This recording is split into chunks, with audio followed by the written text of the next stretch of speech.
Bienvenido a esta nueva clase de Física 3.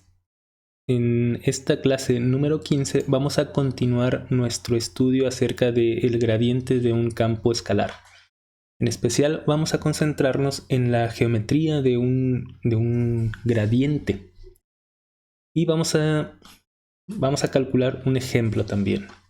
En la clase anterior habíamos establecido que el gradiente es una operación que toma un campo escalar V, que nosotros vamos a asociar en esta asignatura al potencial electrostático. Entonces no va a ser algo arbitrario decir la función potencial o el potencial. Bueno, el gradiente toma un campo escalar como lo es el potencial electrostático y me proporciona un campo vectorial. Ese campo vectorial está estrechamente relacionado con las derivadas parciales del campo en la dirección X, dirección Y y en la dirección Z. Habitualmente nosotros podemos pensar que podemos factorizar esta V, el potencial, y nos fijamos aparece por todas partes. Entonces nosotros podríamos tomar ese potencial electrostático y factorizarlo y colocarlo hasta la derecha. Y todo esto que aparece aquí encerrado en paréntesis es lo que se conoce como operador nabla.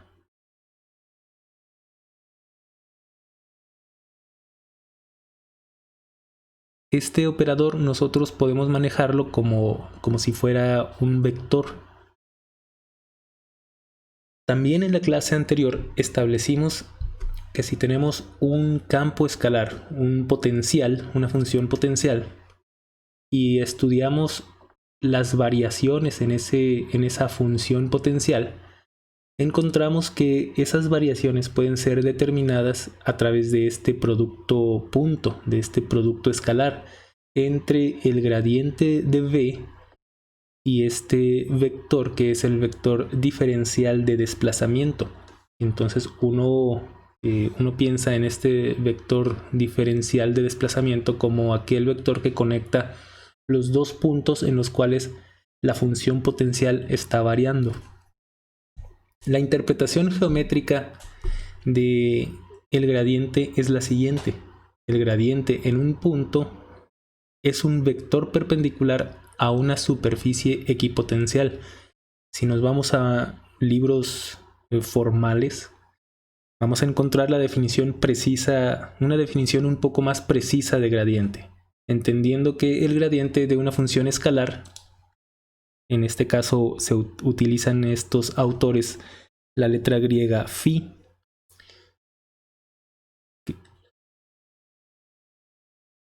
es un vector cuya magnitud es la máxima derivada direccional en el punto considerado y cuya dirección es la dirección de la máxima derivada direccional en ese punto.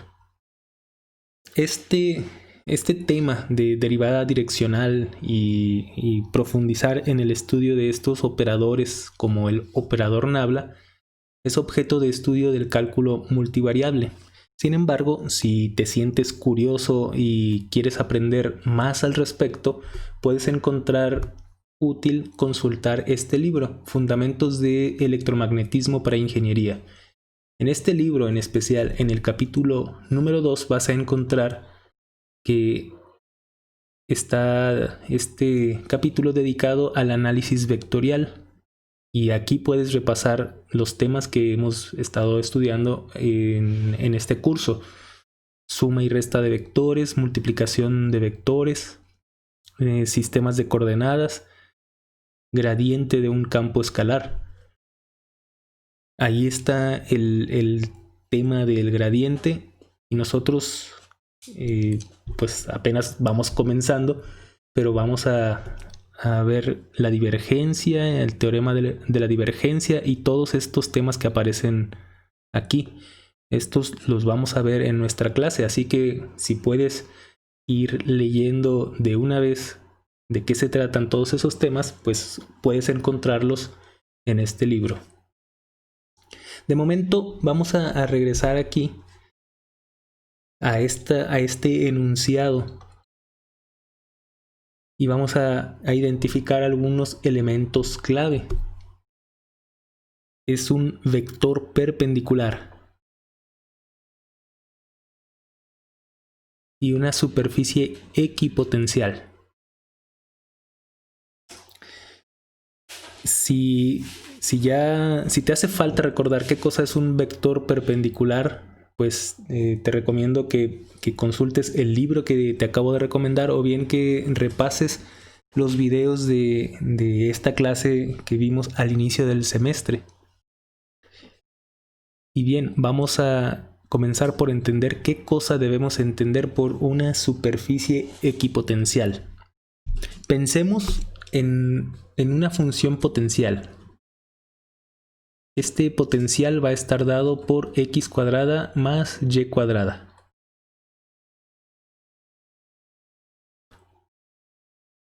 Y vamos a pensar en zonas muy especiales de ese potencial. Vamos a pensar en aquellos puntos, por ejemplo, donde el potencial adquiera un valor constante. Por ejemplo, aquellos puntos en donde el potencial sea igual a 1. Esta expresión, en este caso, ¿qué me proporciona? Pues me proporciona la siguiente ecuación: x cuadrada más y cuadrada igual a 1. Y nosotros sabemos de la geometría que esta expresión es la ecuación de una circunferencia.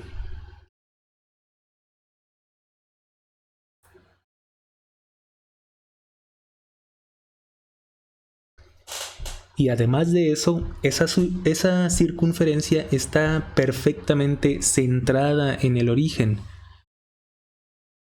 Incluso este 1 podemos escribirlo así, como 1 elevado al cuadrado. Entonces, esta ecuación de la circunferencia me describe una circunferencia centrada en el origen y de radio igual a 1. Nosotros la dibujamos aquí en esta línea punteada, entendiendo que aquí es el radio 1 positivo, aquí tenemos el punto 2 y el punto 3.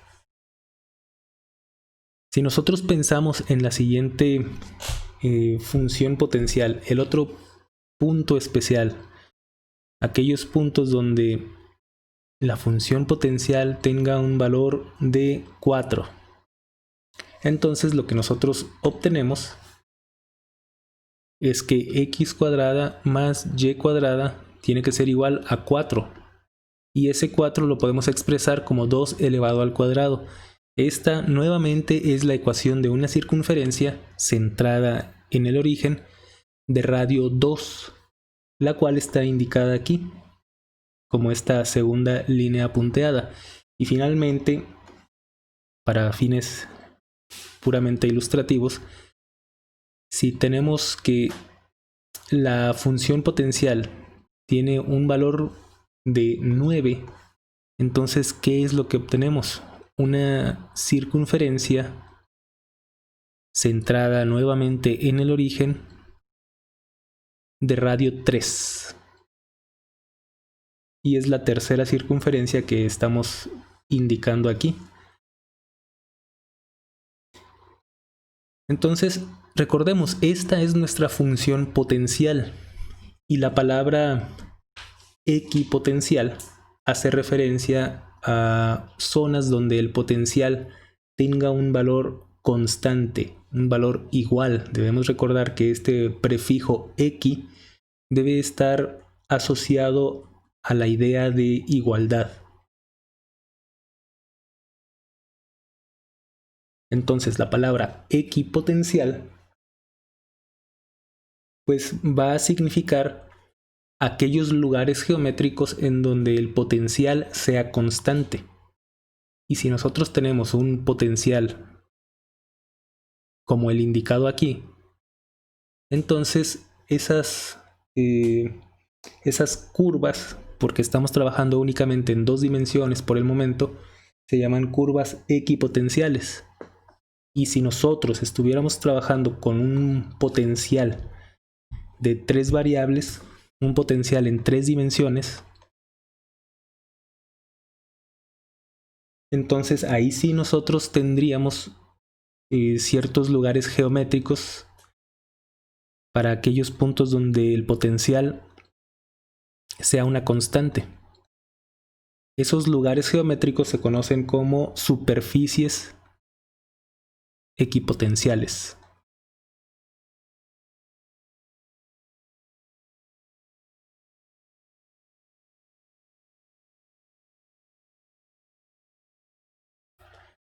Bueno, entonces vamos avanzando en nuestro objetivo, que es interpretar esta afirmación. El gradiente en un punto es un vector perpendicular a una superficie equipotencial. Ahorita ya sabemos qué es una superficie equipotencial. Ahora vamos a indagar acerca de la dirección del gradiente del potencial. Ahora que ya sabemos qué es una superficie equipotencial, vamos a dibujar una. Vamos a dibujar esta superficie y como es equipotencial, entonces pues nosotros sabemos que el potencial, la función potencial, toma un valor constante.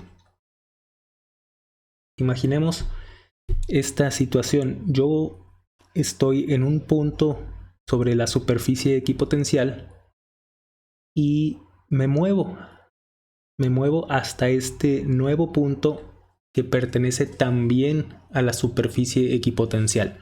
Entonces me voy a hacer la pregunta: ¿cuánto vale la variación? ¿Cuánto varía la función potencial después de haberme movido?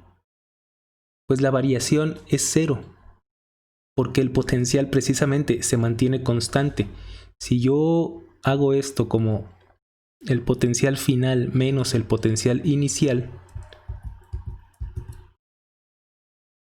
pues yo sé que el potencial final tiene exactamente el mismo valor que el potencial inicial. Por lo tanto, podemos concluir que las variaciones en el potencial son 0.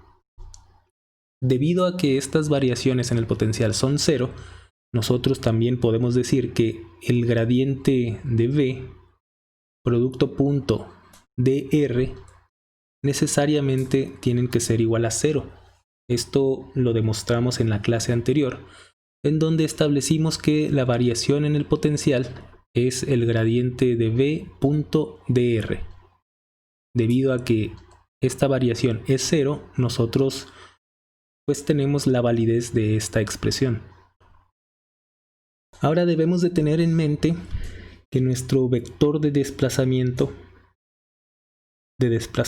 infinitesimal, nuestro vector dr,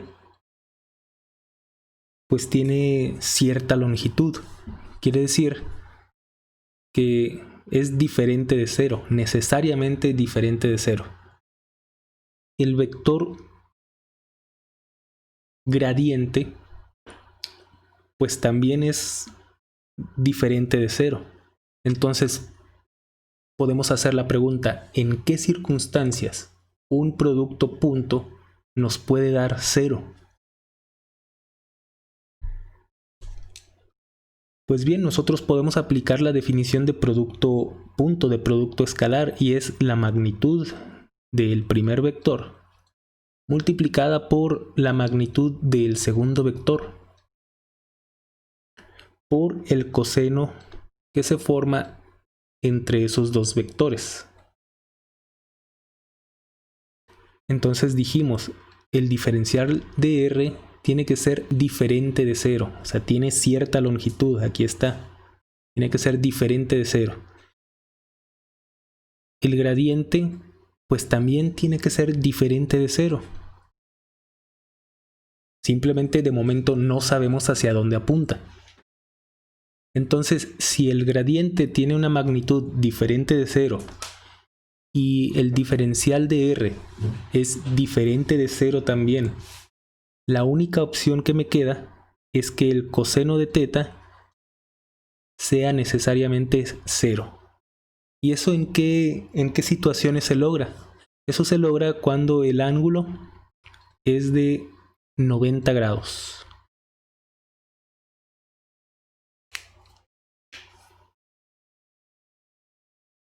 O sea, el ángulo que se forma entre el gradiente y el diferencial de desplazamiento es de 90 grados. El gradiente tiene que ser un vector que apunta en esta dirección. Y como lo establecimos al inicio de esta clase, el gradiente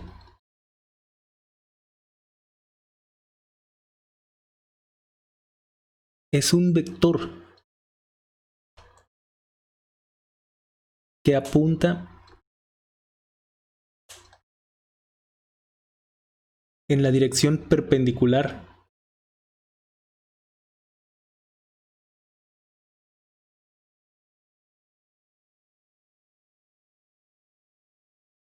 a una superficie equipotencial.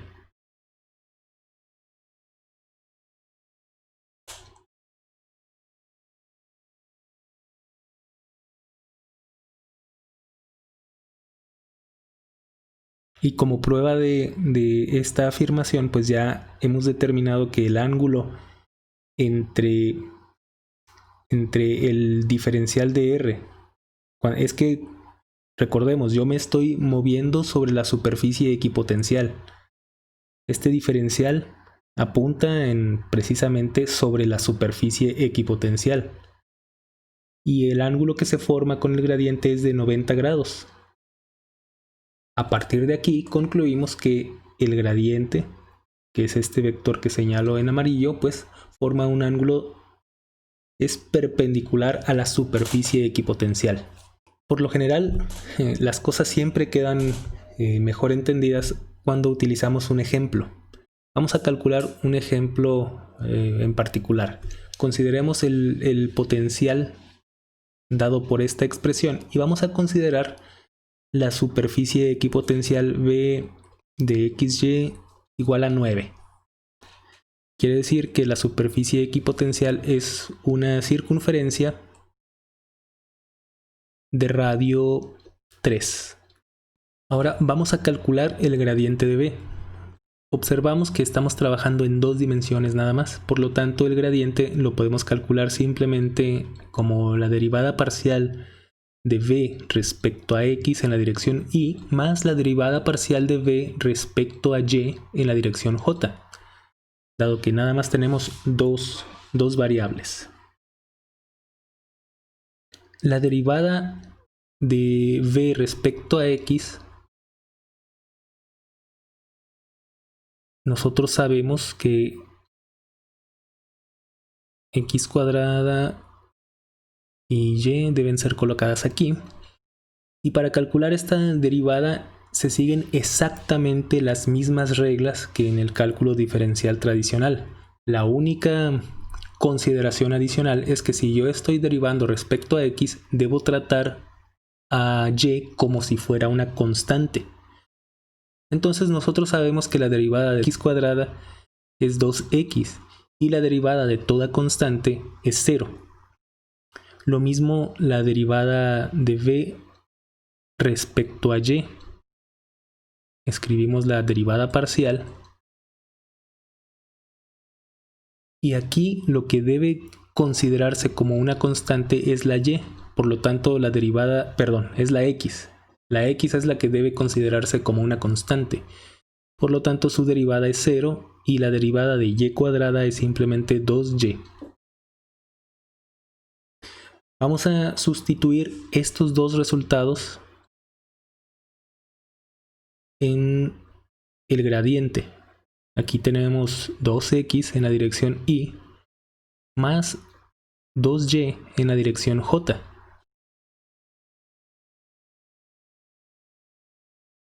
Y ya, este es el gradiente de la función v.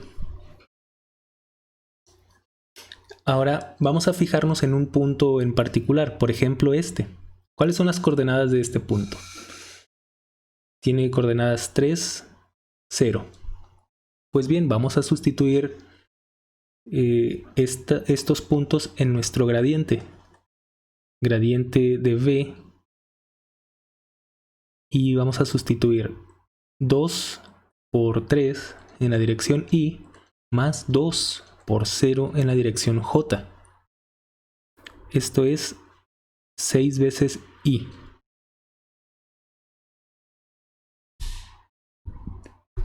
Entonces el gradiente es un vector que vale 6 veces i.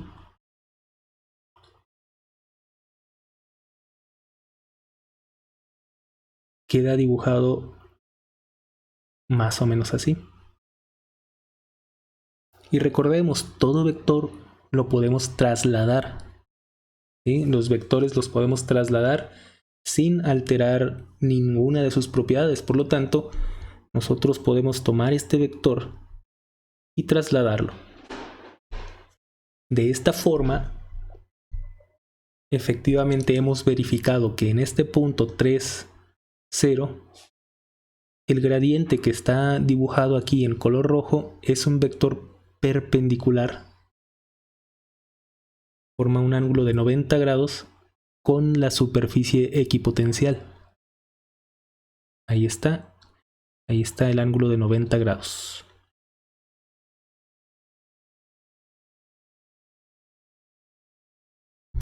También podemos pensar en un ejemplo más elaborado. Vamos a pensar en el siguiente. Vamos a suponer que nuestra función potencial esté dada por esta expresión y vamos a considerar un punto, el punto 2, 3, 6. Como primer inciso nos dicen, calcule la dirección y la magnitud del máximo incremento de v. Como bien hemos establecido desde el inicio de la clase, el gradiente de una función escalar es un vector cuya magnitud es la máxima derivada direccional en el punto considerado y cuya dirección es la dirección de la máxima derivada direccional en ese punto. Vamos a calcular el gradiente de la función. Gradiente de v es igual a la derivada parcial respecto a x de v, pero nosotros sabemos que v vale xy menos 2yz. Todo esto en la dirección y, más las derivadas parciales respecto a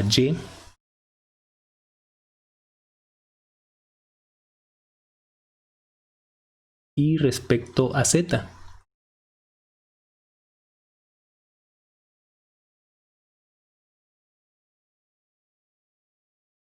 Y aquí debemos recordar, para derivar respecto a x, tanto y como z han de considerarse constantes. Entonces, este término es una constante y su derivada vale 0. Por lo tanto, la derivada aquí en la dirección x es simplemente y. La derivada de y acá es x menos 2z en la dirección j. Y la derivada respecto a z es simplemente menos 2y en la dirección k. Ahora que ya hemos calculado el gradiente, tenemos que fijarnos en el punto de interés.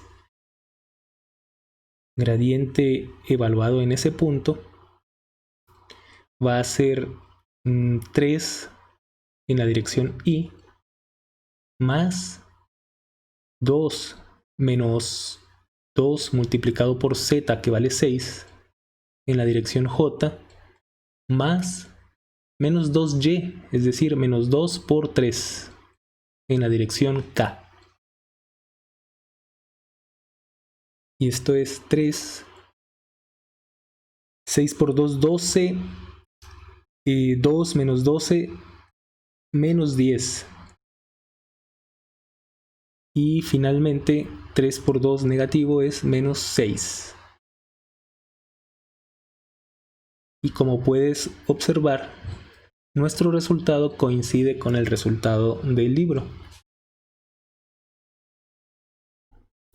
Lo siguiente que vamos a hacer es el inciso B. El inciso B me dice que calcule la razón espacial de disminución de B en la dirección hacia el origen. Debemos recordar que el gradiente de B en el punto de interés es simplemente 3i menos 10j menos 6k. Ese es el gradiente en el punto de interés. Y ahora me dicen la dirección hacia el origen. Por lo tanto, yo voy a encontrar un vector unitario que conecte el punto de interés con el origen. Ese punto de interés es simplemente 2 en la dirección y, más 3 en la dirección j, más 6 en la dirección k. Y como quiero un vector unitario, tengo que dividir entre su propia norma. Y voy a usar el teorema de Pitágoras. Raíz de 2 al cuadrado más 3 al cuadrado más 6 al cuadrado. Esto es 2 en la dirección y más 3j más 6k. Y aquí tenemos que hacer esta suma. 4 más 9 más 36. Esto es 49. Y por lo tanto el vector A vale 1 entre 7, 2 en la dirección y más 3 en la dirección j más 6 en la dirección k. Ahora el cálculo multivariable me dice que la derivada direccional es el gradiente en el punto multiplicado por el vector unitario de interés. Yo voy a hacer estas operaciones: 3 en la dirección y, menos 10 en la dirección j, menos 6 en la dirección k, y todo esto multiplicado por el vector a unitario. Producto punto, 1 entre 7, 2i más 3j más 6k. Pasamos un séptimo al inicio de la expresión y aquí vamos a efectuar el producto punto. Escribimos 3 por 2 más menos 10 por 3 más menos 6 por 6. Esto es un séptimo. 3 por 2, 6, menos 30, menos 36. Y esto es simplemente menos 60 entre 7. Y aquí hemos calculado la derivada direccional, multiplicando el producto punto de el gradiente en el punto de interés por este vector unitario que me proporciona la dirección hacia el origen. Obtuvimos un signo negativo indicando que conforme nos vamos acercando hacia el origen, el valor de esa derivada direccional va disminuyendo. Esa es la interpretación que podemos dar a esta operación. Y hasta aquí vamos a dejarle la clase de hoy. Vamos a continuar con más acerca de todos estos temas de análisis vectorial, y todo esto es con el objetivo de juntar las herramientas suficientes para que podamos continuar con nuestro estudio del potencial electrostático.